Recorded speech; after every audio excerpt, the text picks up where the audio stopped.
মানছি তোমার নাম যশ কিছু চাই না, কিন্তু এদিকটা একবার ভেবে দেখো ময়ূরাক্ষী। তুমি যদি এখন সবকিছু ছেড়ে চলে যাও, অনেক বড় একটা ক্ষতি হয়ে যাবে ময়ূরাক্ষী, অনেক বড়।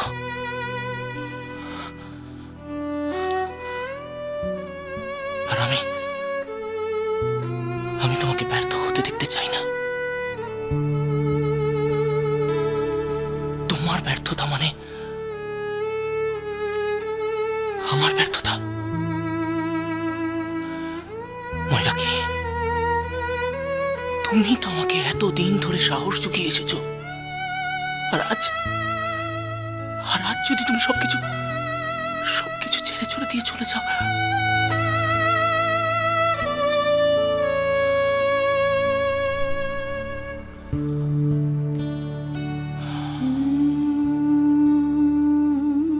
ময়ূরাক্ষী,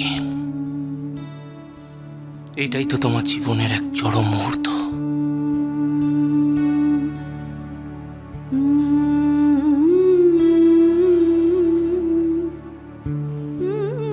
হ্যাঁ, তাই তো, চরম একটা মুহূর্ত।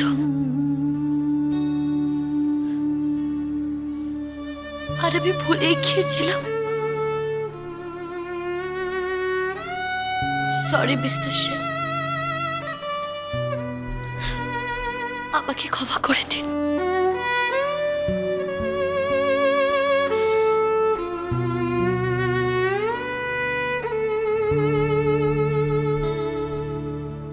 আমাকে 2 মিনিট সময় দিন,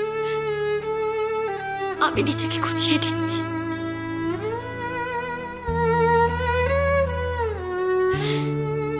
সরি।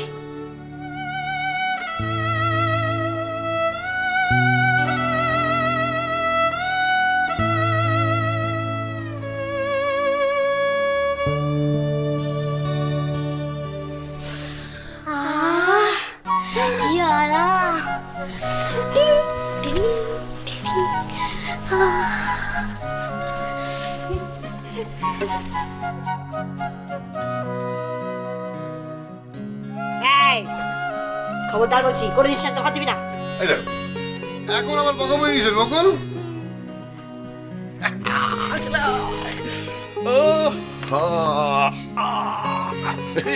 দেখেছো, তখন থেকে এটাই হচ্ছে। দেখো না বিছানাটা কি নরম নরম, দেখো। আরে ঢুকে যেতাম আরেকটু হলে আমি। মা জানো তো এখানে না বাথরুমটা খুব সুন্দর, চলো একবার দেখবে চলো। হ্যাঁ। আর জানো তো এখানে না বাথটাবও আছে, আর দিদিভাই বলেছে ওখানে শুয়ে শুয়ে স্নান করা যায়। শুয়ে শুয়ে চান, খেয়ে দেওয়ার কাজ নেই, যত সে অনাসৃষ্টি কাণ্ড। যদি সবাই তাহলে চান করবে কি করে শুনি? ওরে বাবারে, বকুল কি হয়েছে? কি নরম গো। নরম কি? এটা তো হি হি করে হাসার কি আছে শুনি? নরম তাই নরম বলেছি। ইকুর আসান গেছে। আমরা আমাদের ঘরে চল। এই দাঁড়া, সব এদিকে আয়, এদিকে আয়। আরে আমি না মাটাচ্ছে। আয় আমাদের ঘরে যাই মানেটা কি? মানেটা কি? এই বকুল শোনো শোনো, এক একটা ঘরে দুজন করে থাকার ব্যবস্থা। হ্যাঁ, মৌরি তো আমার জন্য 2টো ঘর নিয়েছে, পাশেই তো আরেকটা ঘর। আচ্ছা, মৌরির নয় মাথা খারাপ হয়ে গেছে, তোমারও কি মাথা খারাপ হয়ে গেছে? অজানা জায়গায় সেখানে 2টো মেয়েকে আমি একা একা ঘরে শুতে পাঠিয়ে দেবো? খুব ভালো, তুমি বললে কি করে কথাটা শুনি? 2টো মেয়েকে এবার পাঠানো যায় একা একা ঘরে শুতে? না না না না, এই এত বড় খাট, পেল্লাই খাট, আমি আমার 2 মেয়ে এখানে শুয়ে পড়বো, আর তুমি ওই তো অত বড় একটা সোফা রয়েছে, তুমি কি লম্বা হয়ে শুয়ে পড়বে? হ্যাঁ, আমি সোফায়? হ্যাঁ, সোফায়। সোফায়? সোফায় বুড়ো বয়সী ভীমরতি হয়েছে, দেখা লজ্জা নেই মেয়েদের সামনে। সোফায়? মা মা মা শোনো না, এখানে ওরকম কোনো অসুবিধা নেই, তুমি তো দেখলে এখানে কত পরীক্ষা করার পরে ঢুকতে দেয়। আমি কোনো কথা জানতে শুনতে চাই না। আমার দুই মেয়েকে নিয়ে আমি শোবো, আমার মেয়েদেরকে আমি একা একা কোথাও ছাড়বো না। ব্যাস, হয়ে গেছে ঠিক। আমার মেয়ে আমার সাথে শোবে।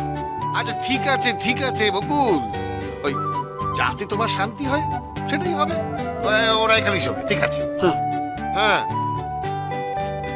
আর তোমাকে বলি হারি যাই, তুমি তো মানা করতে পারতে মৌরিকে।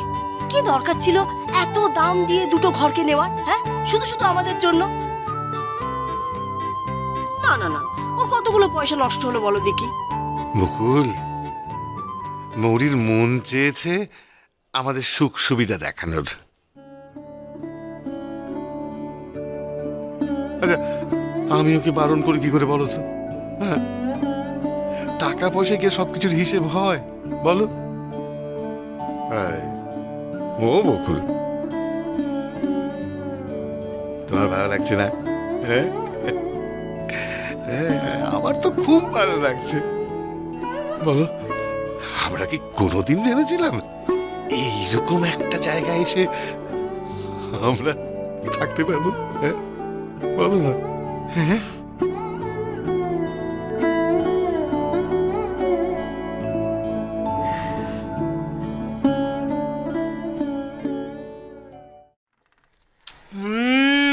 ছাদি দারুণ হয়েছে গো, ফাটাফাটি বানিয়েছো, খুব ভালো।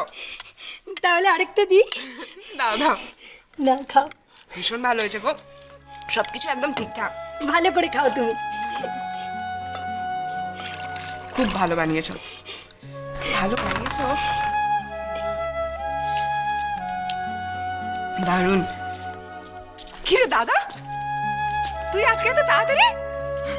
ঠিক আছে, এসেই যখন পড়েছো এই গরম গরম খেয়ে নাও। হ্যাঁ, না, আমি খাবো না চাইলে। দাদা বস না, আয় বস তো আমার সাথে, বসে পড়। দাদা দাদা বস, বস বস বস বস বস।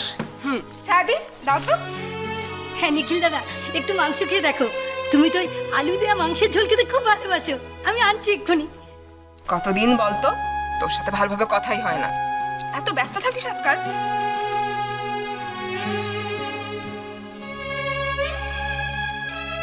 তোকে খুব টায়ার্ড লাগছে রে দাদা, ভালোভাবে খেয়ে নিয়ে তাড়াতাড়ি ঘুমিয়ে পড়, বুঝলি? ঠিক বলেছো, রোজ তো কত রাত করে করে বাড়ি ফেরো আর ঢাকা দেওয়া ওই ঠান্ডা খাবারগুলো খাও।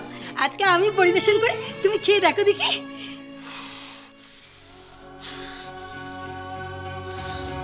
খা খা আর খা, পাগল করে দিলে তোমরা। তাড়াতাড়ি বাড়িতে এসো, শান্তি নেই দেখছি।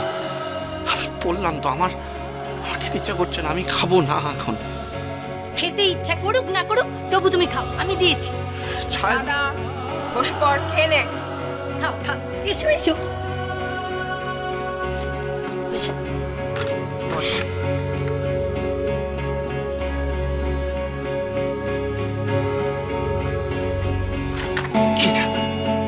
কি খাবার এটা? এই খাবার খাওয়ানোর জন্য তোমরা এত ব্যস্ত হয়ে পড়েছিলে? আজকাল দেখছি বাড়িতে সবাই রান্না বান্না ভুলে গেছে।